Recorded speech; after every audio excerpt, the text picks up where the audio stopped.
우리 집에 가득하고도 다투는 것보다 나으니라. 무슨 말입니까? 가난해도 화목하는 것이, 부자는 되었지만 가족 간에 다툼이 있는 것보다 낫다는 거예요.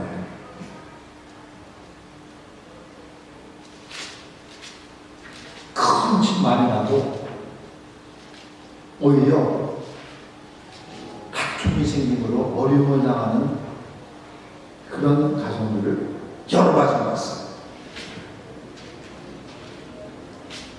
한국의 어려운 교회를 가면서 상속자된 자녀들 간에 머리통 터지는 싸움이 세인의 눈살을 찌푸리게 하고 있습니다. 여러분, 형제 간의 우애가 좋고 서로 돕고 사랑하며 살면 본인들도 얼마나 좋고 주변에서 보기도 얼마나 좋습니까? 정말 저렇게 형제가 우리가 돈독하네. 보는 사람들도 은혜를 받습니다. 그러나 법정 싸움을 벌이고 형제간 원수가 되어 있는 그런 상태에 처한 우리 기업들, 재벌들을 우리가 보게 됩니다. 재벌의 1세 창업자들이 기업 경영에서 큰 성공을 거두고 재벌 가문을 이루는 데는 성공을 했습니다. 우리가 잘 아는 노 재벌은 사업을 통하여 나라의 발전에 공헌하는 사업 보국의 목표를 이루었습니다. 그래서 한국 경제에 기여하는 바가 대단합니다. 그리고 한국을 먹여 살린다고 해도 그렇게 틀린 말은 아니죠. 과장된 말일지도 몰라도. 그런데 여러분, 참 개인적으로 볼 때는, 그 가정으로 볼 때는 미치는 장사를 한 겁니다. 많은 교포들이 삶의 새로운 장을 열기 위해서 미국으로 이민을 왔습니다.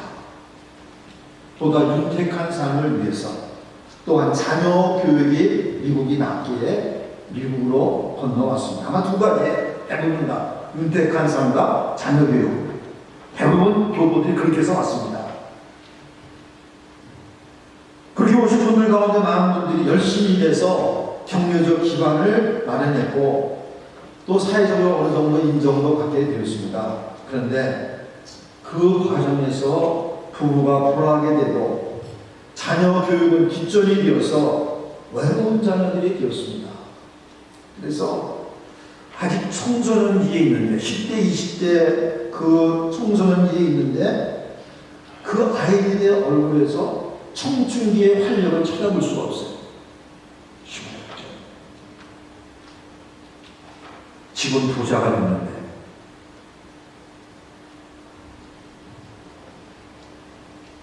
앞으로는 남았지만 뒤로는 미치는 장사를 하는 것입니다.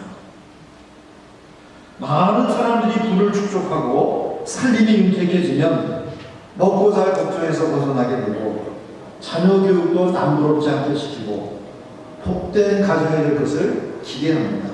또 그렇게 되는 분들도 있습니다. 그렇게 보입니다. 그러나 가정의 화목에 깨어지는 경우도 적지 않게 있습니다.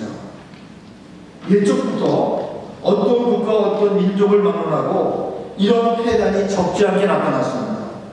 그래서 하나님께서는 이 땅의 모든 사람들이 받아야 될 교훈을 이렇게 말씀했어요. 가산이 적어도 여호와를 경외하는 것이 크게 부하고 번뇌하는 것보다 나옵니다. 채소를 먹으며 서로 사랑하는 것이 살찐 소를 먹으며 서로 미워하는 것보다 나옵니다. 잠언서 15장 16절, 6절, 7절 말씀입니다. 크게 부해졌지만 번뇌하는 사람은 미치는 장사를 하는 사람입니다. 살찐 소를 날마다 먹을 수 있는 부잣집이 되었지만 가족 간에 서로 사랑하지 못하는 가정도 앞으로 남고 뒤로 미치는 장사를 한 것입니다. 가산이 적어도 여호와를 경외하는 것이 크게 부하고 번뇌하는 것보다 나옵니다. 채소를 먹으며 서로 사랑하는 것이 살찐 소를 먹으며 서로 미워하는 것보다 나으니라. 여러분 인생살이에 주는 교훈이 뭡니까? 수고하여 부를 축적하지만 가족 간에 불화하는 일이 있어서는 안 된다는 것입니다.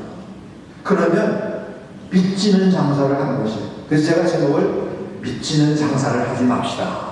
그렇게 제목을 잡았습니다. 큰 이익을 나누고 복이 되는 장사와 같은 인생을 살려면 어떻게 해야 되겠습니까? 늘 다른 사람들과 화목을 염두에 두고 살아야 돼요. 다시 한번 17, 1절 말씀을 읽습니다.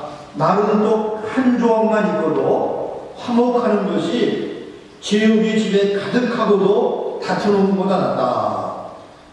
이 말씀을 볼 때에 화목, good relationship, peaceful relationship, 이걸 항상 염두에 두고 살아야 된다는 거죠.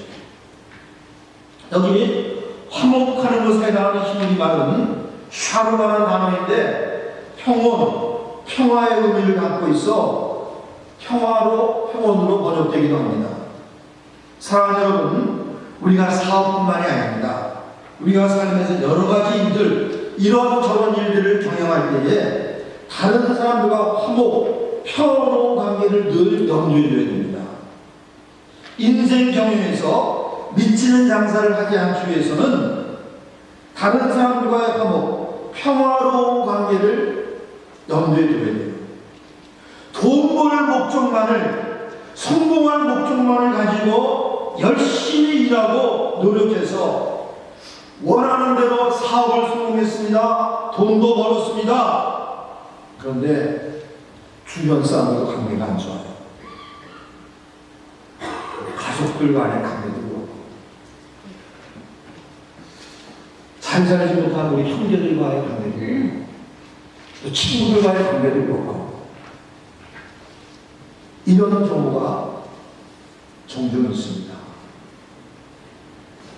여러분, 주변 사람들과 화목 관계가 깨어져 버린다면 그 속에 무슨 의미가 있습니까? 가족들과 화목지 못하고, 형제들과 화목지 못하고, 친구들과 화목지 못하다면 그 성공이 나를 얼마나 행복하게 만들겠습니까? 주변 사람들과 화목지는 못하지만 사업의 성공이기 때문에 나는 행복했다, 나는 성공했다고 자부할 사람도 있을런지 모르겠어요. 근데 그것이 과연 참된 행복일까요? 성경에 보면 나발이라는 사람이 등장합니다. 다윗 시대의 사람이었습니다. 그는 목축업에 크게 성공을 했습니다. 그에 대해서 사무엘상 25장 2~3절이 이렇게 말합니다. 마온에 한 사람이 있었는데 그의 생업이 갈멜에 있었고 시임이 부하여 양이 3,000마리요 염소가 1,000마리이므로 그가 갈멜에서 그의 양들을 깎고 있었으니 그 사람의 이름은 나발이요 그 아내의 이름은 아비가일이라. 그 여자는 총명하고 용모가 아름다우나 남자는 완고하고 행실이 약하며 그는 갈렙 족속이었더라. 이 사람이 시임이 부하다고 했습니다. 그러나 부를 축적하며 자기 배를 채우는 일에만 열심히 둔 다른 사람을 염두두지 않았어요. 그리고 마구대하는 불량한 사람이었습니다. 아내에게서조차 사랑을 받지 못했습니다. 다윗이 그를 따르는 부하들과 함께 피진 생활을 할 때 마침 마온에 있었던 거로 그 나발의 양떼들과 그 목자들을 잘 지켜줬습니다. 도둑이나 또는 사나운 짐승이 그 사람의 양떼를 지켜서 잘 이렇게 보호해준 다음에 이제 털 깎는 시기가 됐을 때 부하들을 보내서 아주 겸손하게 그리고 정중하게 호의를 베풀 것을 요청했습니다. 그런데 나발이라는 사람이 그 말을 듣자마자 아니 요즘에 주위에서 억지로 떠난 종들이 많은데 다윗이 누구한테 내가 그 사람에게 뭘 주냐 아주 거친 말을 하면서 다윗의 부하를 돌려보냈습니다. 모욕하면서 보냈어요. 다윗을 대노하게 만든 것입니다. 다윗이 크게 분노했다는 소식이 나발에게 들려졌습니다. 그 소식을 듣자마자 그만 공포심에 사로잡혀가지고 몸이 붓는 병에 걸렸습니다. 그리고 열흘을 채 못 넘기고 열흘 만에 하나님의 희심을 받아 죽었다고 성경은 그같이 기록하고 있습니다.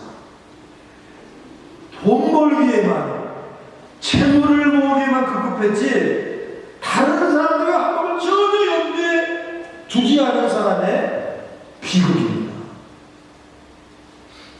여러분, 우리 가정은 is garden, 가든과 같습니다. 화단, 화원과 같습니다. 화단의 꽃은 때를 따라 물을 주고 잡초를 뽑아주고 때로는 해충을 제거해주며 또 어떤 경우는 비료도 주는 등 정성을 쏟으며 화단을 관리해야 됩니다. 그래야 아름다운 꽃이 피는 가든이, 화단이 됩니다.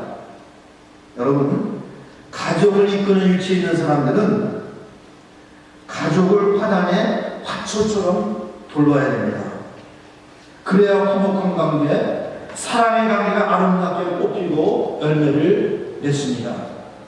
그렇지 않으면 가족이라도 남남 같고 오해가 쌓이고 불안할 수가 있어요. 자녀들은 무의식 가운데 우리 아빠 엄마는 나를 사랑하지 않아,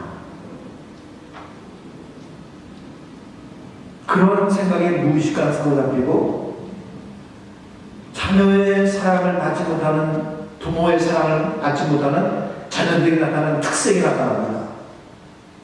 얼굴에 활기가 없어, 시무룩해, 부비주고 있어요. 돈은 멀었지만 자녀들은 풀주고 나이가 됩니다. 선배 목사님 한 분이 이런 얘기를 저한테 하신 적이 있습니다. 한국에서 학생보호가 운동에 헌신하신 분인데, 제가 너무 아픈 나머지 가정의 자녀가 교제하는 시간이 별로 없었더라고요. 근데 어느 날 집으로 돌아가는데 동네 어귀에 자기 아들을 만났어. 그런데요, 아들이 쓱 보고는 못 본 척하고 그냥 지나가더라는 거예요. 자기 아빠를. 가슴이 쿵 하고 내려앉더랍니다. 그래서 그때부터 마음을 굳게 먹고 이제 가정의 자녀들과 이야기도 하고 또 어디 같이 데려가기도 하고 또 가족 간에 같이 놀러 가기도 하고 다시 자녀들과 부모의 관계를 새롭게 빌드업시키는, 그래서 다시 자녀들과 정상적인 관계를 회복했다, 그런 말씀을 저한테 하신 적이 있습니다. 여러분, 노블리스 오벨렛이라는 말이 있습니다. 프랑스어로서 귀족성은 의무를 갖는다는 의미인데 부와 권력, 명성은 사회에 대한 책임과 함께해야 된다는 의미로 사용되는 단어입니다. 노블리스 오블리제는 잘 나가는 사람들, 지도층에 있는 사람들이 그렇지 못한 사람들과 사회에 대한 책임이나 의무를 모범적으로 실천하는 높은 도덕성을 요구하는 단어입니다. 여러분, 인간 사회에서 나만 잘 나가는 사람은 사회적 갈등을 초래할 수가 있습니다. 가족 친척 간에도 어느 한 형제만 잘 나가면 반드시 갈등이 생겨요. 노블리스 오블리제를 시행하지 않으면 오해가 쌓여요. 반드시 갈등이 생기게 마련입니다. 그들과 화목한 관계를 유지하는 노력을 여러 모양으로 경주하지 않으면 화목이 깨져버려요. 그래서 미치는 장사가 되는 거예요. 사랑하는 여러분, 우리가 삶에서 여러 가지 일들을 도모하면서 다른 사람과 화목을 염두에 두고 행해야 됩니다. 가까이는 사랑하는 아내와 그리고 남편과 자녀들과 그리고 교회에서는 교우들과 또 이웃들과 평화로운 관계, 좋은 관계를 맺고 지나는 일을 소홀히 하면 안 돼요. 어떻게 보면 대가를 치러야 돼요. 혼자만 잘 나가면 절대 주변 사람들과 좋은 관계를 맺을 수가 없습니다. 우리가 살면서 여러 가지 일들, 이런저런 일들을 경험하는데 또한 중요한 것은 사람들과의 화목을 염두에 둘 뿐만 아니라 하나님과의 화목을 염두에 둬야 됩니다. 하나님과 화목해야 우리 마음에 진정한 평안이 있게 됩니다. 내 마음에 참된 평화가 있어야 이웃과도 좋은 관계, 화목한 관계를 견고하게 유지할 수가 있습니다. 여러분, 우리가 사람을 살다 보면 가족들이나 친구, 직장 동료들, 이웃과 불화하는 경우가 누구에게나 발생할 수가 있습니다. 우리가 완전한 사람이 아니잖아요. 근데 많은 경우에 다른 사람들과 불화하는 중요한 요인은 내 마음에 평안함이 없습니다. 평안 대신에 불안과 불만과 우울함이 있을 때 다른 사람들과 화목한 관계를 유지하기가 힘듭니다. 마음이 평안치 못하고 불안하거나 우울하거나 스트레스가 쌓이거나 또 나도 모르게 우라가 치밀 때는 다른 일을 생각지 못하게 됩니다. 자기중심적. 시인이 자기중심적으로 행동하기 마련이에요. 마음의 스트레스와 불안과 불만이 있는 사람, 우라가 치밀다. 그러다 보니까 다른 사람과 불화할 수가 없어요. 자기중심적으로 행동하니까. 그럼 여러분, 사람의 마음에 평안이 없는 이유가 무엇일까요? 외부적인 이유로 그럴 수가 있습니다. 여러분, 우리가 잘 알다시피 이 돈 문제로 시달리면 굉장한 스트레스를 받습니다. 그래서 퀸즈 앨머스트 하스피탈이 굉장히 큰데 거기 정신병원도 굉장히 큽니다. 근데 많은 퍼센티지가 경제적 문제로 시달려가지고 심리 치료를 받으러 오는 분들이 앨머스트 병원이 굉장히 많아요. 중국 사람들이 많대요. 그럼 퀸즈라고 하죠. 통계적으로 나옵니다. 통계적으로 경제 문제뿐만 아니라 중병에 걸린다든지 어떤 재난이 닥치면 평안을 잃고 불안해지는 것이 인간의 마음입니다.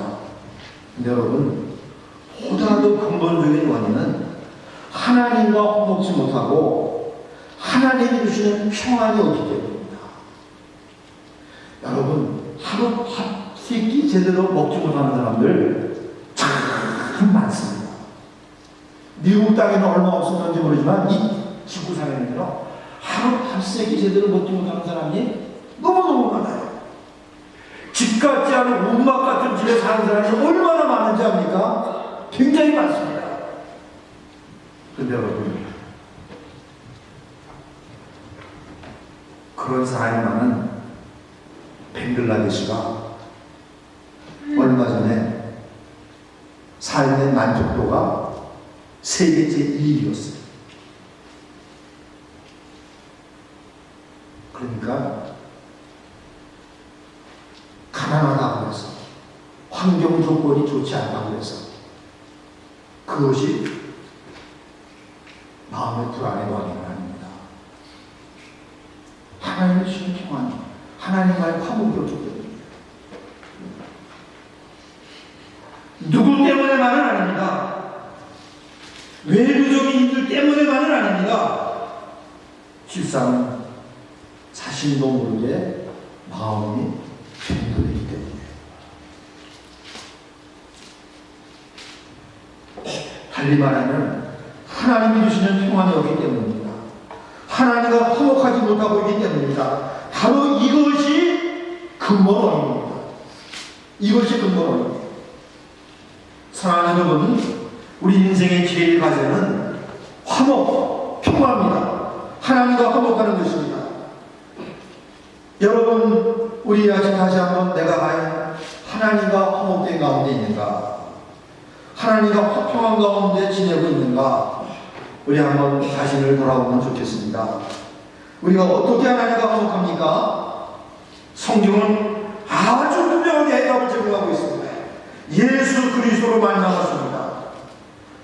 성경 로마서 5장 1절이 말합니다. 그러므로 우리가 믿음으로 의롭다 하심을 받았으니 우리 주 예수 그리스도로 말미암아 하나님과 화평을 누리자. 예수님으로 말미암아 하나님과 화목하게 평화롭게 지낼 수 있다는 것입니다. 우리가 예수님으로 말미암아 의로우신 하나님과 화목할 수 있게 되는 것은 예수 그리스도를 믿음으로 말미암아 의롭다함을 얻었기 때문입니다. 여러분, 우리가 본래 죄인입니다. 예외 없이 다 죄인입니다.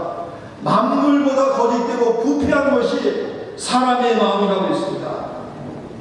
생각하고 추측하는 것 이상으로 사람의 마음이 거짓되고 부패하다는 것입니다. 여러분, 우리가 보다시피 사람 일반은 하나님 동정치 않습니다. 믿는 사람들조차도 하나님을 마음에 두지 않고 자기 중심적으로 이기적으로 행하며 자기를 위해 사는 경우가 대부분입니다. 이런 인생을 하나님의 탄식이 무엇입니까? 하나님이 이렇게 탄식하셨어요. 하늘이여 들으라, 땅이여 귀를 기울이라. 여호와께서 말씀하시기를 내가 자식을 양육하였거늘 그들이 나를 거역하였도다. 숨은 그림자를 알고 나이는 그 주위의 구유를 알고만은 이스라엘은, 내가 키운 이스라엘은 나를 알지 못하는구나. 나의 백성은 깨닫지 못하는구나. 슬프다 범죄한 나라여 허물진 백성이요 행하게 존재여 행위가 부패한 자식보다 그들이 여호와를 버리며 이스라엘의 거룩하신 이를 만홀히 여겨 멀리하고 물러갔구나. 너희가 어찌하여 매를 범하시려고 회역을 거듭하였느냐. 온 머리는 병들었고 온 마음은 피곤하였구나. 여러분, 사람은 이런 상태로는 하나님과 도저히 화목할 수가 없습니다. 화목은커녕 하나님의 진노의 심판을 받고 멸망받을 수밖에 없습니다. 그래서 오늘 이스라엘을 책망하시면서 하나님께서 어찌하여 매를 더 맞으려고 나를 멀리하느냐, 이렇게 말씀을 하십니다. 하나님과 화목하지 못한 상태 가운데 지내는 사람은 평안 대신에 마음의 불안이 자리 잡게 됩니다. 심신이 건강하기보다는 병든 상태로 지낼 수가 있습니다.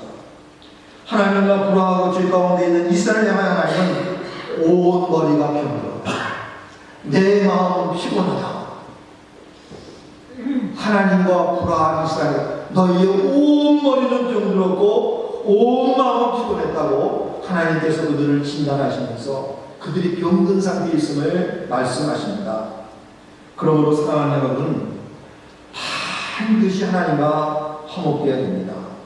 예수 그리스도로 말미암아 하나님과 화평을 누려야 됩니다. 주 예수를 믿음으로 의롭다함을 얻어야 됩니다. 이를 위해서 예수님께서 십자가에 피 흘려 죽으셨습니다. 우리를 위한 화목제물이 되사 죄 있는 우리로 의롭다함을 얻도록 하시기 위해서 예수님께서 피를 흘리셨습니다. 그리하여 우리로 하여금 하나님과 이제는 화평한 가운데 지낼 수 있도록 하기 위해서 예수님이 피 흘려 주셨음을 성경이 이렇게 말합니다. 곧 우리가 원수 되었을 때에 그 아들의 죽으심으로 말미암아 하나님과 화목하게 되었은즉 화목하게 된 자로서는 더 그의 살아나심으로 말미암아 구원을 받을 것입니다. 그뿐 아니라 이제 우리로 화목하게 하신 우리 주 예수 그리스도로 말미암아 하나님 안에서 또한 즐거워합니다. 사랑하는 여러분, 우리 다시 한번 이 시간 이 사실을 확인합시다. 하나님은 우리를 지극히 사랑하십니다. 그러기에 우리와 화목하기를 원하십니다.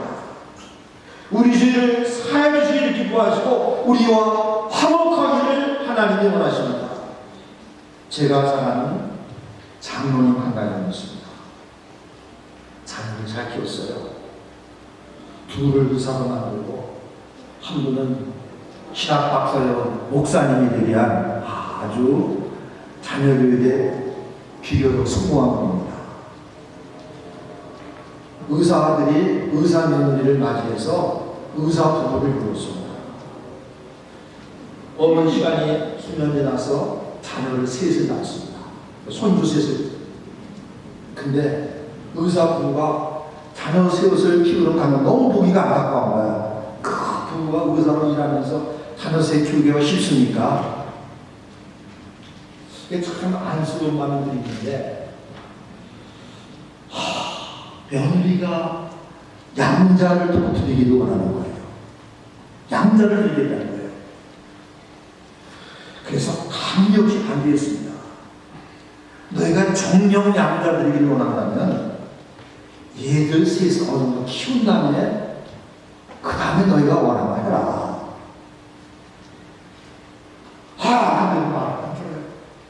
그래서 너 그러면 그 손자한테는 내 성을 줄 수가 없어. 내가 아무데나 안 될 수 없어. 이렇게까지 강력히 말했습니다. 그랬더니 며느리와 대충돌이 일어났어요. 와, 며느리도 대단하더군요. 그냥 식모를 위선자로 공격하는 이메일을 그냥 거침없이 바꾸네요. 그래서 부모와 자서가더니 상처받은 나중을 내고 말했어요. 부모와 자서가에서 상처를 받은 거예요. 제가 삼자 입장에서 볼 때는 아들 가정에서 부모의 충고를 받아들이고 또 애들 셋좀 키운 다음에 다시 받아들이고 왜 저렇게 끝까지 고집을 피고 막 대비하더나 그런 생각이 들었습니다. 이 부모 입장에 볼 때는 어떻겠어요? 삼자가 보기도 그런데 괘씸하고 괘씸하지 않겠습니까? 그런데 그 장로님은 아들 가정을 외면치 않으시고 어떻게 다시 아들 가정과 화목할 수 있을까 굉장히 고민을 하면서 저한테 기도 친구를 요청해 왔습니다. 이게 다시 화목해야 되는데 좀 기도를 좀 해달라고. 여러분, 하나님도 우리를 사랑하시기 때문에 우리가 화목하기를 원하십니다. 100% 절대적으로 우리가 잘못했어요. 근데 하나님이 먼저 화해의 손을 내미시는 거예요. 하나님이 먼저 화해의 손을 내미세요. 어떻게 내미셨습니까? 자기 아들을 화목의 제물이 되도록 하기 위해서, 속죄의 제물이 되도록 하기 위해서 주도적으로 하나님께서 그 아들을 이 땅에 보내셨습니다. 하나님과 우리 사이를 가로막고 있는 죄의 장벽을 풀으시기 위해서 그 아들을 피 흘려 죽게만 주셨습니다. 그리고 그를 믿어 죄 용서를 받고 다시 돌아오도록 초청을 하십니다. 오라! 내게로 오라! 우리가 서로 변론하자. 너희 죄가 주홍 같을지라도 눈과 같이 젖을 것이요 진홍같이 붉을지 않고 양털같이 됩니다. 자, 내게로 오라. 이제 우리 화평한 가운데 지내자. 이렇게 하나님이 불화하는 인생을 우리를 초대하신 것입니다. 우리가 주 예수를 믿기만 하면 의로운 표 주시고 하나님의 자녀요 하나님의 백성이요 성도로 우리를 영접하시고 우리와 화평한 가운데 지내기를 원하신다는 것입니다. 예수님은 이 평안에 대해 이같이 증거하셨습니다. 평안을 너에게 끼치는 이곳 나의 평안을 너에게 주노라. 내가 너에게 주는 것은 세상이 주는 것 같지 아니하니라. 너희는 마음에 근심하지도 말고 두려워하지도 말라. 사랑하는 여러분, 예수 그리스도 자신을 속죄제물 화목제물로 내어주심으로 하나님과 화평케 하시고 우리 마음에 참 평안을 주시는 예수 그리스도를 믿으시기를 바랍니다. 네. 이분으로 말하면 하나님의 평안이 우리에게 주어지는 것입니다. 여러분의 마음에 세상이 빼앗을 수 없는 그 어떤 것도 빼앗을 수 없는 참 평안이 있습니다. 내가 인생이 실패해서도 평안을 누리게 됩니다. 내가 내 목표를 마음문지도 못 이뤘어도 평안이 있게 됩니다. 우리 외양간에 소가 양이 없어도 마음의 평안과 기쁨을 누리게 됩니다. 하나님이 주시는 평안이 마음에 있는 사람은 그렇다는 것입니다. 우리 인생의 진리 과제는 화목입니다. 평안입니다. 내가 내 원하는 것을 다 이뤘다고 해도, 내가 내 목표를 성공하고, 내가 내 사업을 성공하고, 모든 것을 다 성공을 거두었다 해도 여러분 평안이 없으면 미치는 장사인 거예요. 평안이 화목의 첫째입니다. 먼저는 하나님과 화평한 가운데 지내는 것입니다. 예수를 믿는 것입니다. 그분은 우리의 평화이십니다. 참 평안을 주십니다. 그리고 사람들과도 화목하게 지내야 됩니다. 여기 혹시 민족들과 뜨겁게 사랑하지 못하고 가까이 지내지 못하는 분들이 있다면 불화까지는 아니라도 형제를 돌아봐야 됩니다. 사랑의 손길, 도움의 손길을 나타내야 돼요. 그래야 서로 형제가 화목하게 지내고, 친구가 화목하게 지내고, 교우가 화목하게 지낼 수가 있습니다. 나만 생각하면 안 됩니다. 내 가족만 생각하면 안 됩니다. 주변을 돌아보고 사랑의 손길, 도움의 손길, 화해의 손길을 내는데 하나님 주신 참된 평안과 화목이 우리 가운데 있을 줄로 믿습니다. 기도하시겠습니다.